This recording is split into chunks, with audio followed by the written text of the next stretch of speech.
This is question 8 from the January 2025 CSEC Mathematics paper 2. So, we are in section 2 of that paper now. Alright? This is under the topic algebra relations, functions and graphs.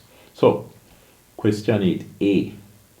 It says the functions f and g are defined as follows. So, f of x is mapped onto 1 plus 3x over x minus 1, where x is not equal to 1. Of course, if x is 1, then you'd have 1 minus 1 under here, and you're trying to divide by 0, which would be indeterminate. So x is not equal to 1. G of x is mapped onto 5 minus x. Alright? You must calculate the value f of negative 2. I already copied it over here. So let's see what's going on. F of negative 2. Of course, what you do here, if you have this situation, f of x, let me write it the way they write this part, is equal to 1 plus 3x over x minus 1. What is f of negative 2? Well, we'd have to change f of x to f of negative 2, so the x becomes negative 2. Get rid of this x. This is really 3 times x. So you say 3 times negative 2. And then x minus 1 becomes negative 2 minus 1. Alright? Negative 2 minus 1. Alright, so it's 1. 3 by negative 2 is negative 6. So it's 1 minus 6 over negative 2 minus 1 is negative 3. What is 1 minus 6? It's negative 5 over negative 3. But negative over negative gives you a positive, so this becomes 5 divided by 3. So it's 5/3. Alright.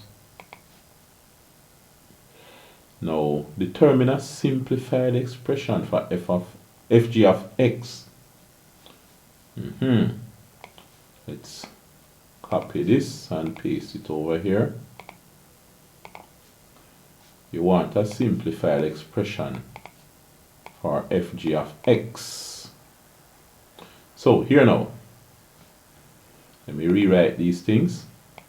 You have f of x equal 1 plus 3x over x minus 1. So f of x equals 1 plus 3x over x minus 1. And then, what you have after that? G of x is 5 minus x. So, g of x equals 5 minus x. Alright. fg of x. Now you see the f g of x business. What it means, is f of something. F of what? F of g of x. That is what it means, right? You see that? So, f of x is this. F of 1 would be when you change x to 1. F of 2 would mean when you change x to 2 and so on. So, f of g of x is when you change x to what? To g of x. So you're going to have this, and you put it here, and you put it here. So you replace x with g of x. So let us see now.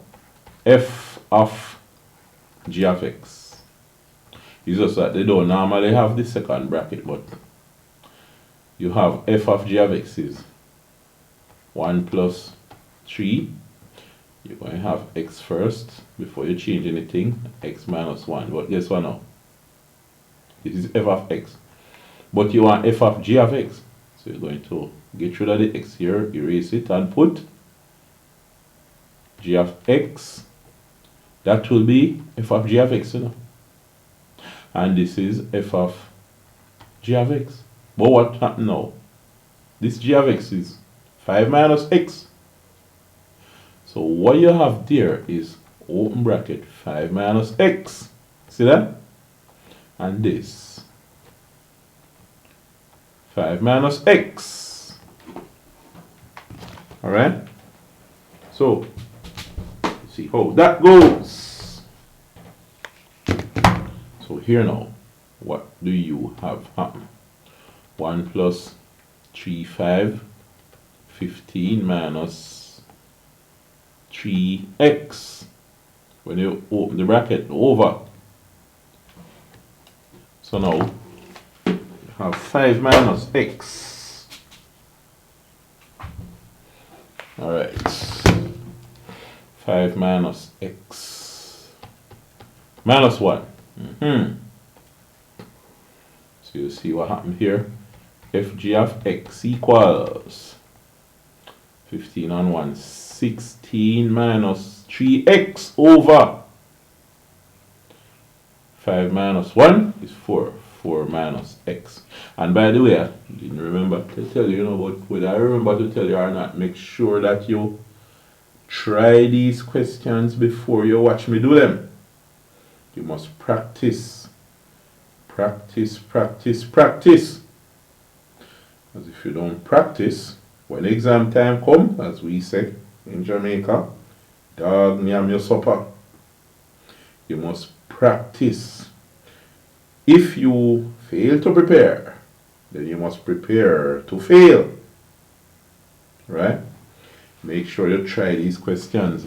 Understand what's going on. Any question you have about them that you don't understand, put them in the comment section and we'll talk about it. But anyway, we move on. How many marks they give for that? 1 mark. Right? Oh, 1 mark for the f of negative 2. 2 marks for this part. Determine a simplified value. Alright, 3 marks. Determine an expression in terms of x for f inverse of x. 3 marks for this, that means more work. Right? We have to do more work for this part. This one now. Let us put this part over here and see how it will go. An expression in terms of x for the inverse function f inverse of x. F inverse of x. Alright? Now, we want f inverse of x. You have f of x equals 1 plus 3x over x minus 1. Right.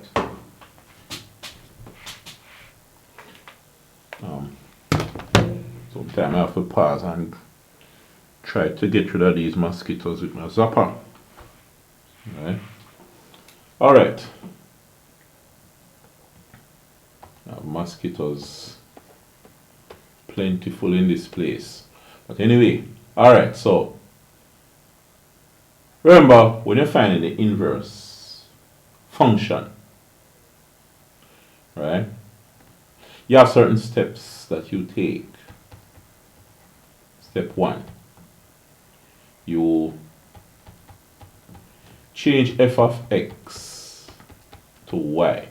So you say y equals 1 plus 3x over x minus 1. These are just some steps that would make it a bit easier for you, and so that you don't become confused and make mistakes. Alright? Step 2. You change x to y and y to x. You don't have to do that, but it's going to be a bit easier and less stressful. So you say x equals 1 plus 3y over y minus 1. Alright. The most difficult part of it now is this. Step 3. You make y the subject. Alright? You could have done it from here and just not bother to switch x and y around and make x the subject, but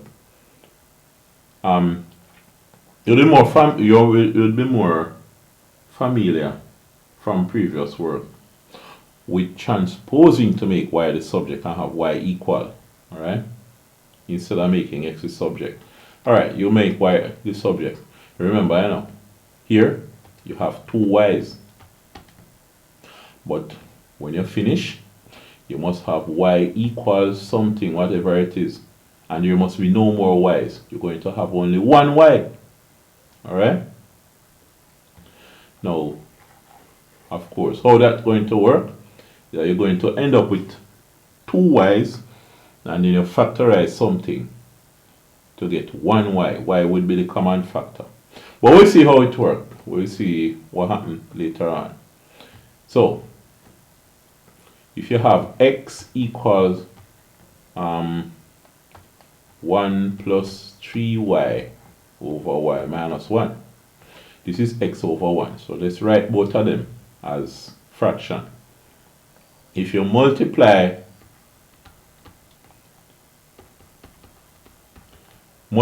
both sides by y minus 1, just want to make everything flat, what you're going to have is x over 1 equals 1 plus 3y over y minus 1.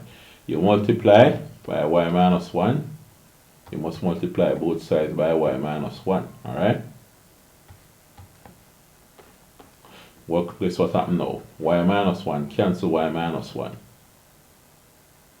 Alright? I want to do this so that I can get the y's together at some point. What you have is x times y minus 1 equals 1 plus 3y. Alright, expand this bracket. X times y minus 1. X times 1, I mean. So what happened? You have xy minus x equals 1 plus 3y. Now, what you do? You want the y's together. Add x to both sides. Let's do it one at a time. Add x to both sides. You have xy minus x equals 1 plus 3y. If you add x to both sides, you're going to say plus x on the left plus x on the right. You see that? Now, why did I add x to both sides? Because I know that I'm going to get rid of this x. How? Negative x plus x. And that's gone, that's 0, you know. Whatever x is, negative x plus x is 0. So this is gone. So guess what? I have xy equals, well, this is 1 plus 3y plus x. Because I want to simplify this part, so I have the y or xy alone and not have other things like this mixed up with it. Now, guess what? I still have two y's. I want the y's on both sides. Now remember, it's not a matter of taking this and moving it on the left, you know. Moving is not an arithmetic operation. You have four basic ones: addition, subtraction, multiplication, and division. Right? So it's not a case that I move the negative x over to the right and it becomes positive. No, that's not what happened. I add x, as you see a while ago. Now, I want the 3y and the xy on the same side, so I have both y's together. So what do? How to get rid of this? Subtract it. So subtract 3y, and it's from both sides. And shouldn't have to tell you, you should know. Anything you do to one side of the equation, you must do to the other side of the equation too, in order to maintain balance. Alright, so At first I have xy equals 1 plus 3y plus x. Now when you subtract 3y, what happens? On the left you subtract 3y. On the right you subtract 3y. I intentionally put it here because I want it beside this other one. And guess what? 3y minus 3y, 0. That is gone. This is gone. So I have xy minus 3y equals 1 plus x. So you have to follow the strategy here. I only get this type of thing quickly with practice, a lot of practice. Now, how are you going to get the 1y? You factor out y. So you have y outside the bracket, inside the bracket x minus 3 equal 1 plus x. See that? Then you divide by x minus 3. And what you get? If you say y and x minus 3 equals 1 plus x, when you divide by x minus 3 and divide by x minus 3 cancel x minus 3. So you have y equal 1 plus x over x minus 3. So you see how long and hard that part is. That's usually the hardest part of finding inverse function. Then after that, step 4, you change y to f inverse of x. So f inverse of x equals 1 plus x over x minus 3. Alright? So that is what you have. 1 plus x over x minus 3. Let us see. F inverse of x is 1 plus x over x minus 3. Let's write it down up here. So f inverse of x equals 1 plus x over x minus 3. Let us test it and see if it works. You see, if you put a number in the function, you should get out an answer. If you put the answer in the inverse, you should get back a number. Which number you want to try. Alright. Suppose you try 6 and say f of 6 equal. You'd have 1 plus 3 times 6 over 6 minus 1, which is 3, 6, 18 and 1, 19 over 6 minus 1 is what? 5. 19 over 5. Alright. Put the 19 over 5 into inverse function and see if you get back the 6. F inverse of 19 over 5 equal 1 plus 19 over 5 over 19 over 5 minus 3. Alright. It's fractions now, Remember, you wouldn't really have the time to be testing it in exam, but we're not in exam now. 1 over 1 plus 19 over 5. Let's work out the top part. You would use common denominators. And you say 5 over 5, 1 over 1 is the same as 5 over 5. Common denominators. So this becomes 19 plus 5 is what? 24. So it's 24 over 5. Alright, this part now under the line is 19 over 5 minus 3 over 1. Multiply both top and bottom by 5. You get 1, 5, 5, 3, 5, 15. So what you have under here, 19 minus 15 is what? 15, 16, 17, 18, 19 is 4. So this is 4 over 5. Alright, so 24 fifths divided by 4 fifths is the same as 24 fifths multiplied by 5 over 4. See that? Now 5 into 5, 1, 5 into 5, 1. So you have 24 over 4. What is 24 divided by 4? 4, 6, 24 is 6. Alright, so you get back the 6. So by testing it, I put a number into the function and I get out an answer. I put the answer into the inverse and I get out back the original number.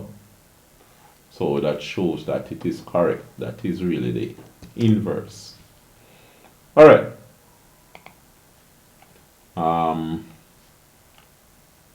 So that is 8a. Let's see what else they have here. Alright, 8b. So like some velocity time graph. Alright, we'll do this in a different video. So I will see you then.